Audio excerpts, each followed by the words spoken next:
Gleater. Book 2, The Windings of the Labyrinth. Chapter 16, Cogitations. My cook had prepared for me a most excellent dinner, thinking that I needed all the comfort possible after a day of such trying experiences. But I ate little of it. My thoughts were too busy, my mind too much exercised. What would be the verdict of the jury, and could this especial jury be relied upon to give a just verdict? At 7 I had left the table and was shut up in my own room. I could not rest till I had fathomed my own mind in regard to the events of the day. The question, the great question, of course, now, was how much of Howard's testimony was to be believed, and whether he was, notwithstanding his asseverations to the contrary, the murderer of his wife. To most persons the answer seemed easy. From the expression of such people as I had jostled in leaving the courtroom, I judged that his sentence had already been passed in the minds of most there present. But these hasty judgments did not influence me. I hope I looked deeper than the surface, and my mind would not subscribe to his guilt, notwithstanding the bad impression made upon me by his falsehoods and contradictions. Now, why would not my mind subscribe to it? Had sentiment got the better of me, Amelia Butterworth, and was I no longer capable of looking a thing squarely in the face? Had the Van Burnhams, of all people in the world, awakened my sympathies at the cost of my good sense? And was I disposed to see virtue in a man in whom every circumstance as it came to light revealed little but folly and weakness? The lies he had told, for there is no other word to describe his contradictions, would have been sufficient under most circumstances to condemn a man in my estimation. Why then did I secretly look for excuses to his conduct? Probing the matter to the bottom, I reasoned in this way. The latter half of his evidence was a complete contradiction of the first, purposely so. In the first he made himself out a cold-hearted egotist with not enough interest in his wife to make an effort to determine whether she and the murdered woman were identical. In the latter, he showed himself in the light of a man influenced to the point of folly by a woman to whom he had been utterly unyielding a few hours before. Now, knowing human nature to be full of contradictions, I could not satisfy myself that I should be justified in accepting either half of his testimony as absolutely true. The man who was all firmness one minute may be all weakness the next. And in face of the calm assertions made by this one when driven to bay by the unexpected disclosures of the police, I dared not decide that his final assurances were altogether false, and that he was not the man I had seen enter the adjoining house with his wife. Why, then, not carry the conclusion farther and admit, as reason and probability suggested, that he was also her murderer, that he had killed her during his first visit and drawn the shelves down upon her in the second? Would not this account for all the phenomena to be observed in connection with this otherwise unexplainable affair? Certainly, all but one that was perhaps known to nobody but myself, and that was the testimony given by the clock. It said that the shelves fell at 5, whereas according to Mr. Stone's evidence it was 4 or thereabouts when Mr. Van Burnham left his father's house. But the clock might not have been a reliable witness. It might have been set wrong, or it might not have been running at all at the time of the accident. No, it would not do for me to rely too much upon anything so doubtful, nor did I.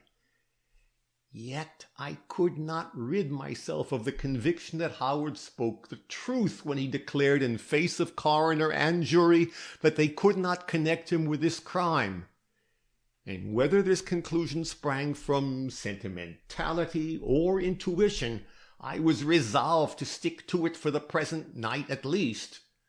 The morrow might show its futility, but the morrow had not come. Meanwhile, with this theory accepted, what explanation could be given of the very peculiar facts surrounding this woman's death? Could the supposition of suicide advanced by Howard before the coroner be entertained for a moment, or that equally improbable suggestion of accident? Going to my bureau drawer, I drew out the old grocer bill which has already figured in these pages, and reread the notes I had scribbled on its back early in the history of this affair. They related, if you will remember, to this very question, and seemed even now to answer it in a more or less convincing way. Will you pardon me if I transcribe these notes again, as I cannot imagine my first deliberation on this subject to have made a deep enough impression for you to recall them without help from me. The question raised in these notes was threefold, and the answers, as you will recollect, were transcribed before the cause of death had been determined by the discovery of the broken pin in the dead woman's brain. These are the queries. First, was her death due to accident? Second, was it effected by her own hand? Third, was it murder? The replies given are in the form of reasons as witness. My reasons for not thinking it an accident. 1. If it had been an accident and she had pulled the cabinet over upon herself, footnote B, as was asserted by her husband in his sworn examination, she would have been found with her feet pointing towards the wall where the cabinet had stood. But her feet were towards the door and her head under the cabinet. 2. The precise arrangement of the clothing about her feet, which precluded any theory involving accident. My reason for not thinking it a suicide. She could not have been found in the position observed without having lain down on the floor while living, and then pulled the shelves down upon herself. A theory obviously too improbable to be considered. My reason for not thinking it murder. She would need to have been held down on the floor while the cabinet was being pulled over on her, a thing which the quiet aspect of the hands and feet make appear impossible. Very good, but we know now that she was dead when the shelves fell over, so that my one excuse for not thinking it a murder is rendered null. My reasons for thinking it a murder. But I will not repeat these.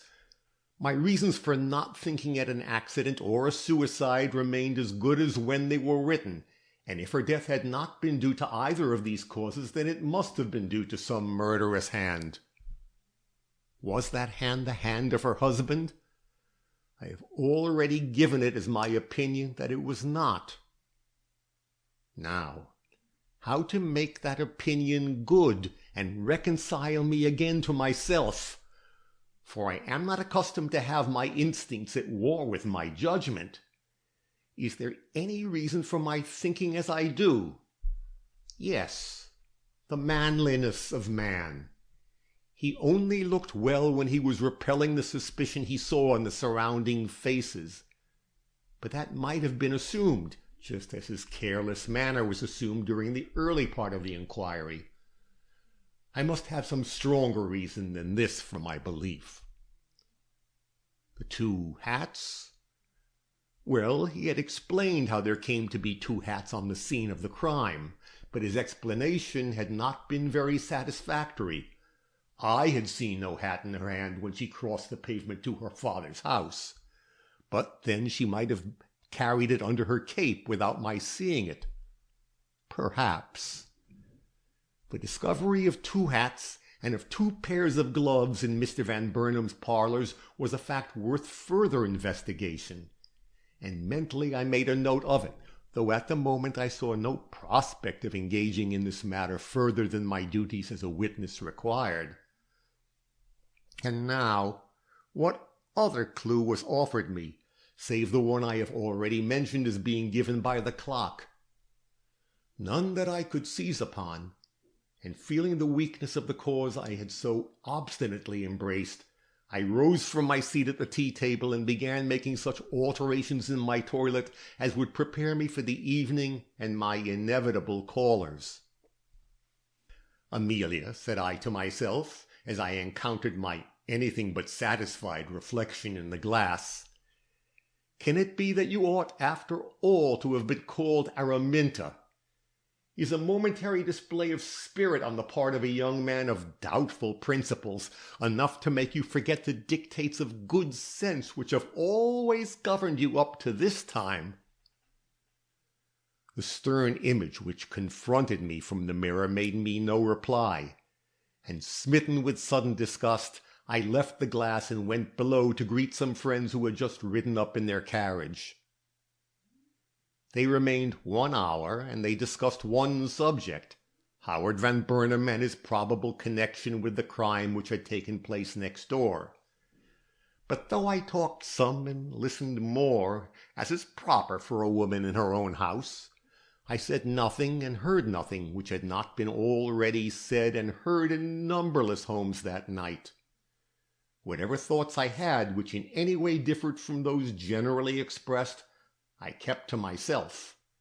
Whether guided by discretion or pride, I cannot say, probably by both, for I am not deficient in either quality.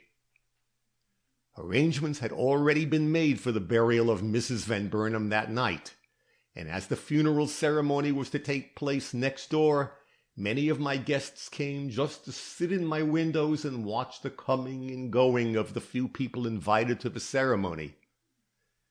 But I discouraged this. I have no patience with idle curiosity. Consequently, by 9 I was left alone to give the affair such real attention as it demanded, something which, of course, I could not have done with a half-dozen gossiping friends leaning over my shoulder. This ends chapter 16.